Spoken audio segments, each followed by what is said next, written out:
दर्शक नमस्ते सबैमा हजुरहरुलाई मेरो युट्युब च्यानलमा धेरै स्वागत छ। आज मैले यहाँहरुको सामु एकदमै मिठो अमलाको अचारको रेसिपी लिएर आएको छु। अमलाका फाइदाहरू हाम्रो जीवनमा यति धेरै छ कि हजुरहरुलाई म शब्दमा वर्णन पनि गर्न सक्दिन। अमलाबाट हामीले प्रशस्त रूपमा भिटामिन सी तथा एन्टिअक्सिडेन्ट पाउन सक्छौं भने यो डायबिटिजको लागि पनि एकदमै महत्त्वपूर्ण छ।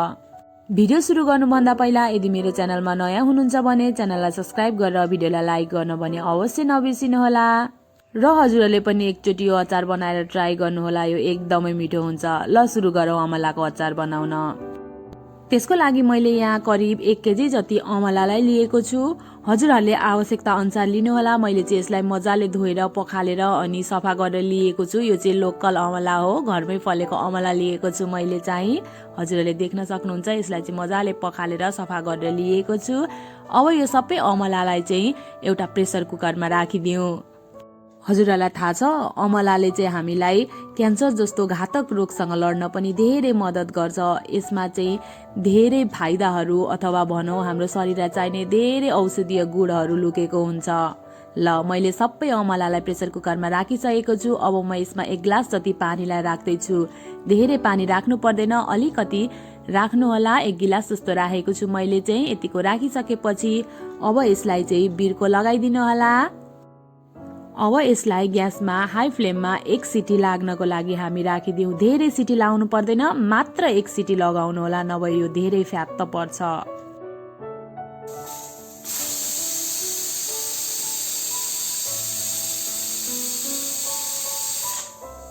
1 सिटी लागिसकेपछि अब यसको चाहिँ प्रेसर आफै रिलिज हुन दिनु होला अनि यसलाई चाहिँ केही बेर सेलाउन छोडिदिनु होला। यो सेलाइसकेपछि चाहिँ म यसलाई खोलेर हेर्दैछु। ल हेर्नुहोस्, हजुरहरूले देख्न सक्नुहुन्छ हाम्रो अमला चाहिँ मजाले पाकिसकेको छ। ल हेर्नुहोस् त कस्तो मजाले यो फुटिसकेको छ, मतलब यो चाहिँ मजाले बोइल भइसक्यो। अब यो अमला सेलाइसकेपछि यसबाट चाहिँ भिडियोमा देखाए जसरी नै यसको दानालाई छानेर यसरी केस्रालाई छुट्याउनु होला। यदि हजुरहरूलाई चाहिँ यसरी दाना छोडाएर बनाएको मन पर्दैन भने हजुरहरूले यतिकै सिङ्गैको पनि बनाउन सक्नुहुन्छ। मलाई चाहिँ यसरी छुट्याएर बनाएको मन पर्छ, किनभने चाहिँ यस भित्रसम्म मसला पुग्छ यसरी बनाउँदा र यो खानामा पनि एकदमै मिठो हुन्छ।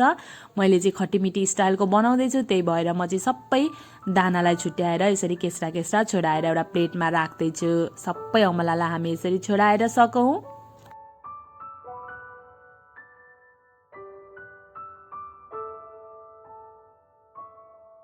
ल हेर्नुहोस्, हजुरहरूले देख्न सक्नुहुन्छ मैले चाहिँ अमलाको सबै दानालाई छुट्याएर यसको केस्रालाई चाहिँ एउटा प्लेटमा रेडी गरिसकेको छु। अब चाहिँ हामी यसको अचार बनाउन तर्फ लागौँ। त्यसको लागि मैले ग्यासमा एउटा कराईलाई बसाएको छु। कराई तातिसकेपछि यसमा अलिकति तोरीको तेललाई राखिदिनु होला। तोरीको तेलमा बनाएको अचार चाहिँ एकदमै मिठो हुन्छ। तेललाई एकचोटि मजाले तात्न दिनु होला। तेल तातिसकेपछि अब यसमा थोरै मेथीलाई फुराइदिउँ। त्यसै गरी अलिकति पानजिरालाई पनि राखिदिनु होला र साथसाथै अलिकति कालो तोरीलाई पनि फुराइदिउँ। त्यसै गरी अलिकति ज्वानोलाई पनि राखिदिनु होला। यसले चाहिँ हाम्रो पाचन शक्तिमा मद्दत गर्छ। त्यसै गरी अलिकति कालो जिरा पनि म यसमा राख्दैछु। यो मजाले फुरिसकेपछि अघि हामीले छुट्याएको अमलाको केस्रालाई पनि सबै यसमा राखिदिउँ। अब यसलाई एकचोटि मजाले मिक्स गरिदिनु होला। यो चाहिँ पहिले नै मजाले पाकिसकेको हुनाले यसलाई चाहिँ धेरै बेर पकाउनु पर्दैन। एकचोटि सर र यो तेलमा मजाले मिक्स गरिदिनु होला।